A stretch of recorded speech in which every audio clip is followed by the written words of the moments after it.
So let's read this question. So this question says a current carrying closed loop in the form of a right angled isosceles triangle ABC is placed in a uniform magnetic field acting along AB. The magnetic force on the arm BC is F. Okay. Then the force on the arm AC. AC पर आपको यहाँ पर force बताना है, ठीक है।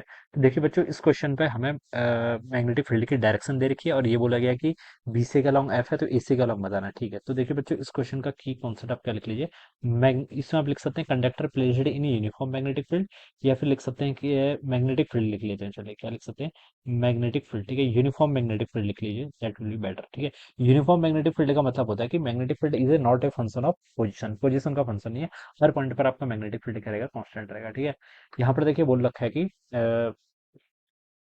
Uniform magnetic field question में भी मेंशन किया हुआ है, देखिए इन्हें यूनिफॉर्म मैग्नेटिक फील्ड, ठीक है। अब बच्चों देखिए आपका कंडक्टर है, देखिए अगर आपका कोई भी क्लोज कंडक्टर होता है या फिर कोई भी आपका क्लोज कंडक्टर है, क्लोज करंट कैरिंग लूप है, अगर वो किसी यूनिफॉर्म मैग्नेटिक फील्ड में रखते हैं तो it will experience net magnetic field is equal to zero. तो हम क्या लिख सकते हैं, जिस पर net magnetic force that this will experience, ठीक है, ये किसके इक्वल होता है, जीरो के इक्वल होता है, ठीक है। ये आपकी प्रॉपर्टी है, ठीक है। ये देखिए हम प्रूफ भी कर सकते हैं। प्रूफ कैसे कर सकते हैं, देखिए हम देखिए इसको प्रूफ करने के लिए सबसे सिमेट्रिक केस एक सर्कुलर ले लेंगे, ठीक है। उस पर हम क्या करेंगे, किसी यूनिफॉर्म मैग्नेटिक फील्ड में रखेंगे, ठीक है। तो वहां पर हम देखेंगे जो उसके एडजेसेंट डायगोनली अपोजिट एलिमेंट होंगे वो एक दूसरे पर क्या करते हैं, मैग्नेटिक फोर्स वाले कंपोनेंट को कैंसिल करते हैं, तो जिससे नेट मैग्नेटिक फोर्स क्या जाता है, जीरो के इक्वल जाता है। और इस स्टेटमेंट को हम जनरलाइज करके बता सकते हैं कि कोई भी अगर आपका कोई करंट कैरिंग लूप है इसे यूनिफॉर्म मैग्नेटिक फील्ड में रखा जाता है तो उस पर जो नेट मैग्नेटिक फील्ड रखता है वो किसके इक्वल लगता है, जीरो के इक्वल। बस कंडीशन ये होनी चाहिए कि B should be uniform, B क्या होना चाहिए आपका, यूनिफॉर्म होना चाहिए, ठीक है।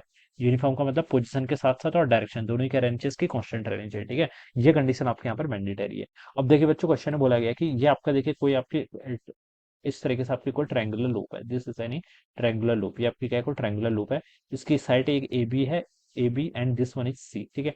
और यहाँ पर देखिए आपका मैग्नेटिक फील्ड इज अलोंग, क्या बोल रहा है, magnetic field is along uniform magnetic field acting along A B, magnetic field आपका इस डायरेक्शन में है, ठीक है। This is a magnetic field, magnetic field आपका इस डायरेक्शन में है, यूनिफॉर्म मैग्नेटिक फील्ड है, ठीक है।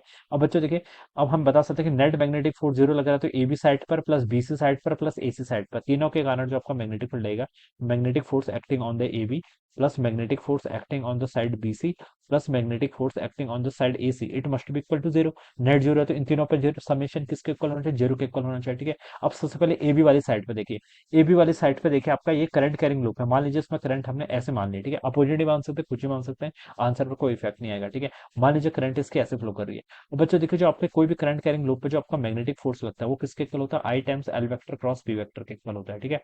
और एल वेक्टर की डायरेक्शन क्या होती है, that the direction of the current implies the direction of the L vector. All right. So now here we can say that the current is flowing in the downward direction. Current आपकी किसके along flow कर रही है, AB के along, and the magnetic field is also along AB. Magnetic field भी आपका AB का along है। तो हम बता सकते हैं L क्रॉस B, इन दोनों के बीच का एंगल कितना होगा, आइदर जीरो हो सकता है, अगर करंट की डायरेक्शन अपोजिट कर देंगे तो 180 हो जाएगा। लेकिन L क्रॉस B अगर हम करेंगे यहाँ से तो L क्रॉस B क्या आता है, साइन 180, साइन आइदर जीरो आएगा या फिर 180 आएगा, और वो किसके इक्वल होता है, जीरो के इक्वल होता है। तो हम लिख सकते हैं magnetic force acting on the side AB, AB पर जो आपको मैग्नेटिक फोर्स लेगा वो कितना लेगा, जीरो के इक्वल लेगा। तो यहाँ से ही बता सकते हैं। तो इस टर्म का कंट्रीब्यूशन कितना हो गया, जीरो के इक्वल हो गया।